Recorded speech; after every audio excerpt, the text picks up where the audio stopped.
Hi, welcome to Vasavi news TV, voice of వాయిసస్.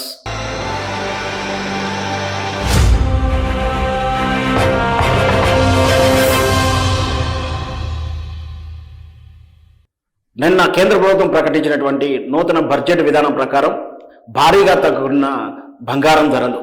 గతంలో 10 గ్రాముల బంగారానికి 77,500 రూపాయల వరకు ధర ఉంది. అయితే కేంద్ర ప్రభుత్వం తీసుకొచ్చిన నూతన విధానం వల్ల సుమారు 10 గ్రాములకు 6,200 నుంచి 6,300 రూపాయల వరకు తగ్గే అవకాశాలు కనిపిస్తూ ఉన్నాయి.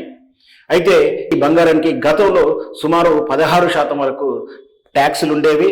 అంటే 10% కస్టమ్ డ్యూటీ, 6% వ్యవసాయ మౌలిక వసతుల దృష్ట్యా అదనపు సుంకము, మొత్తము 16% పన్ను విధించే విధానాన్ని ఉండేది. అయితే దీన్ని మొత్తం కూడా కుదిస్తూ 6%కి తగ్గించడం జరిగింది. అంటే సుమారు 10% పన్ను తగ్గింపు వల్ల భారీగా తగ్గే అవకాశాలు ఉన్నాయి. ఇప్పుడు 10 గ్రాముల బంగారం 77,500 రూపాయలు ఉండేది.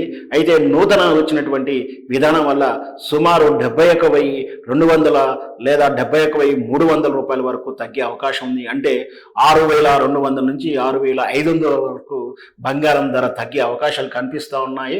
ఇప్పుడు సామాన్యుడు కొనుక్కోవడానికి చాలా సులభతరంగా అవుతుందంటూ కూడా మధ్యతరగతి కుటుంబాలు ఆనందాన్ని వ్యక్తం చేస్తున్నారు. Please like, share, subscribe Vasavi news TV.